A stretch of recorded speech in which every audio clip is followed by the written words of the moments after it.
Tu parles, c'est qui a demandé ton opinion espèce de gros singe? Laisse-moi regarder le vidéo PD. Oh my god! I think he is Stunlock. H-A-H-A-H-A-H-A-H.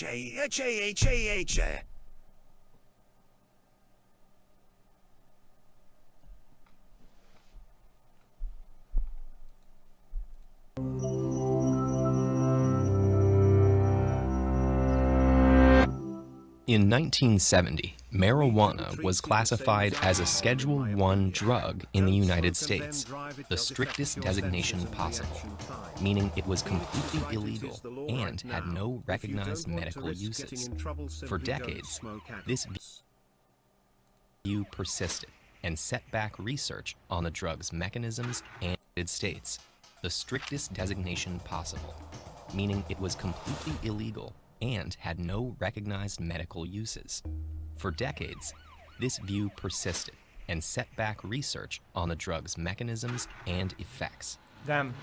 Today, marijuana's therapeutic benefits are widely acknowledged, and some nations have legalized medical use or are moving in that direction. But a growing recognition for marijuana's medical value doesn't answer the question, is recreational marijuana use bad for your brain? Marijuana acts on the body's cannabinoid system, which has receptors all over the brain and body. Molecules native to the body, called endocannabinoids, also act on these receptors. I'll give, before everybody says, oh, you watch the video, I'm gonna give what I think happens, and then I'll see if I'm wrong or not. I think, if you smoke at high density for a while, I think there's pretty negative effects at high volumes after a while, but I think it reverses or it probably goes back to complete normal, which means it's not neurotoxic afterwards. In the male, probably, that is an adult, or in the person is an adult.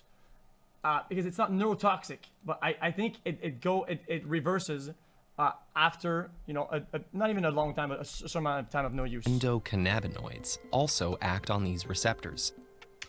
We don't totally understand the cannabinoid system, but it has one feature that provides a big clue to its function. Most neurotransmitters travel from one neuron to the next through a synapse to propagate a message. But endocannabinoids travel in the opposite direction. When a message passes from the one neuron to the next, the receiving neuron releases endocannabinoids.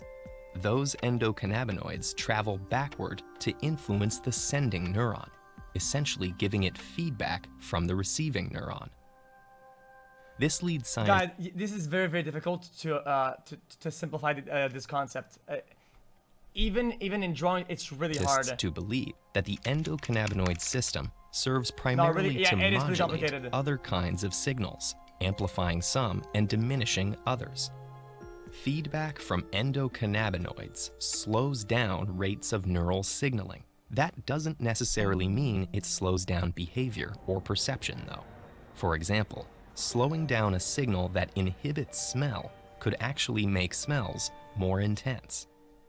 Marijuana contains two main active compounds, tetrahydrocannabinol, or THC, and cannabidiol, or CBD. THC is thought to be primarily responsible for marijuana's psychoactive effects on behavior, cognition, and perception, while CBD is responsible for the non-psychoactive effects. The physical one. Like endocannabinoids, THC slows down signaling by binding to cannabinoid receptors. No. But it binds to receptors.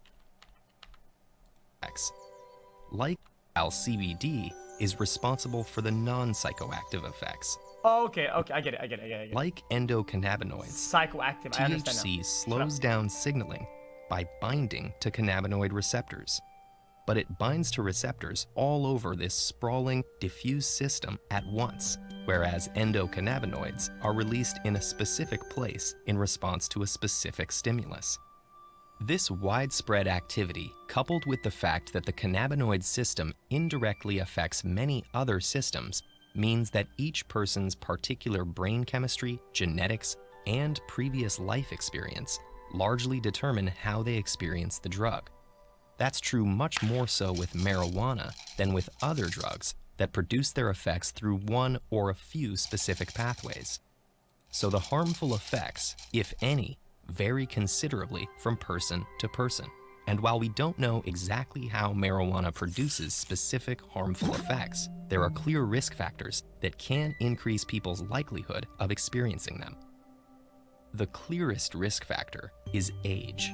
In people younger than 25, cannabinoid receptors are more concentrated in the white matter than in people over 25.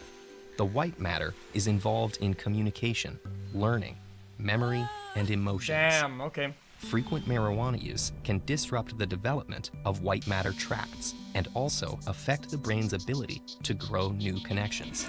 This may damage long-term learning ability and problem solving. For now, it's unclear how severe this damage can be or whether it's reversible.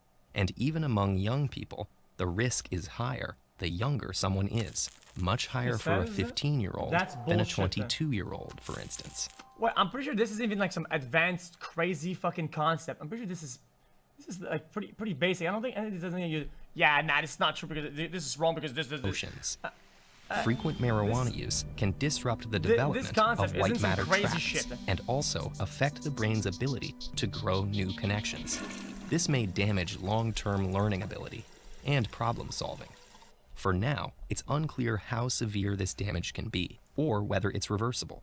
And even among young people, the risk is higher the younger someone is, much higher for a 15-year-old than a 22-year-old, for instance.